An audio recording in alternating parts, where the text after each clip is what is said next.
శ్రీ విష్ణు రూపాయ నమః శివాయ. జీవితంలో ఎప్పుడైనా మీకు అనిపించిందా, నేను ఎవరికి ఏ పాపం చేయలేదు, అయినా నాకే ఎందుకు ఇన్ని కష్టాలు అని? లేదా వాడు ఎంత అన్యాయం చేసినా దర్జాగా బతుకుతున్నాడు, దేవుడు వాడిని ఏమి చేయడా అని సందేహం వచ్చిందా? దీనంతటికీ సమాధానం ఒకటే, కర్మ.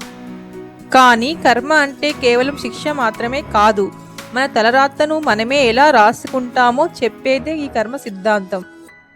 ఈ వీడియోలో రాము కథ ద్వారా కర్మలోని అసలు రహస్యాన్ని తెలుసుకుందాం. కర్మ సిద్ధాంతం ప్రకారం కర్మ 3 రకాలు: సంచిత కర్మ, ప్రారబ్ధ కర్మ, ఆగామి కర్మ. ఒక పల్లెటూరిలో రాము అనే రైతు ఉండేవాడు. రాము ఇంటి వెనుక ఒక పాత పెద్ద గోదాము ఉంది.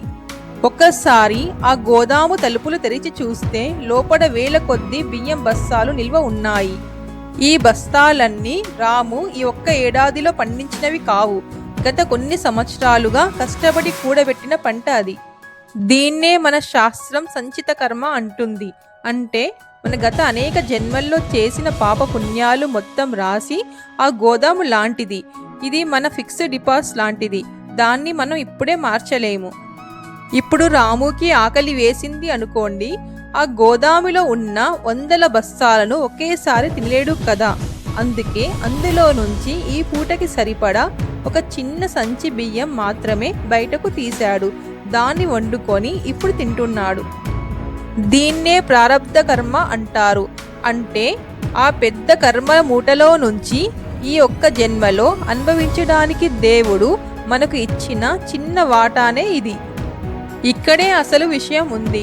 అన్నం ఉడికిపోయింది, దాన్ని మళ్ళీ బియ్యంగా మార్చలేము కదా. ఆ అన్నం తీయగా ఉంటే రాము ఆనందంగా తింటాడు. అదే అన్నంలో రాళ్ళు ఉంటే రాము ఏరుకొని తినాల్సిందే కదా.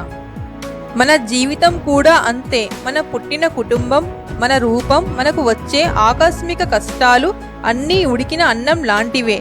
వాటిని అనుభవించే తీరాల్సిందే, ఎవరు తప్పించుకోలేము. రాము అన్నం తినేశాడు, ఇప్పుడు ఖాళీగా కూర్చోడు కదా. రేపటి పంట కోసం మళ్ళీ పొలానికి బయలుదేరాడు. ఇప్పుడు అతని చేతుల్లో ఏమున్నాయో తెలుసా? కొత్త విత్తనాలు. దీన్నే ఆగామి కర్మ అంటారు.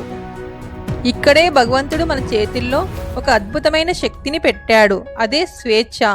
రాము ఇప్పుడు మంచి విత్తనాలు నాటితే వచ్చే ఏడాది గోదాములోకి మంచి బియ్యం వస్తాయి. అలా కాకుండా రాము బద్దకించి ముళ్ళ ముక్కలు నాటితే భవిష్యత్తులో గోదాములోకి చెత్త చేరుతుంది. నిజ జీవితంలో ఈ క్షణం మనం చేసే ఆలోచనలు, పనులే ఆగామి కర్మ. ప్రారబ్ధ కర్మ వల్ల కష్టాలు వచ్చాయని, అన్నంలో రాళ్ళు వచ్చాయని రాము ఏడుస్తూ కూర్చుంటే రేపటి పంట కూడా నాశనం అవుతుంది.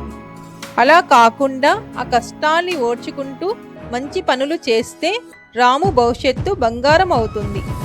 రాము కథ మనకు చెప్పేది ఒకటే, గత జన్మల మూట అంటే అది సంచిత కర్మ, మన చేతుల్లో లేదు. ఈ జన్మలో వచ్చే కష్టసుఖాలు అంటే ప్రారబ్ధ కర్మ. ఉదాహరణ, బాణం విడిచిన తర్వాత వెనక్కి తీసుకోలేనివి లాంటివి. వాటిని అనుభవించి తీరాల్సిందే. కానీ భవిష్యత్తు అంటే ఆగామి కర్మ మాత్రం పూర్తిగా మీ చేతుల్లోనే ఉంది. ఈ రోజు మీకు కష్టం వచ్చిందని కుంగిపోకండి, అది కేవలం పాత అప్పు తీరుతున్నట్టు లెక్క. నా రాత ఇంతే అని నిరాశ పడకుండా ఈ క్షణం మంచి పనులు చేయండి. ఆ పనులే మీ రేపటి భవిష్యత్తుకి బంగారు బాట అవుతుంది.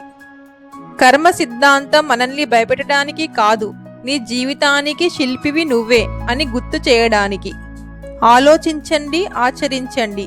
ఈ వీడియోలోని పరమార్థం మీకు నచ్చితే ఓం అని కామెంట్ చేయండి. Thank you for watching my video. ఈ వీడియో కనుక మీకు నచ్చినట్టయితే ఈ డివైన్ తెలుగు భక్తి ఛానల్ని లైక్, షేర్ అండ్ సబ్స్క్రైబ్ చేయండి. శ్రీ మాత్రే నమః.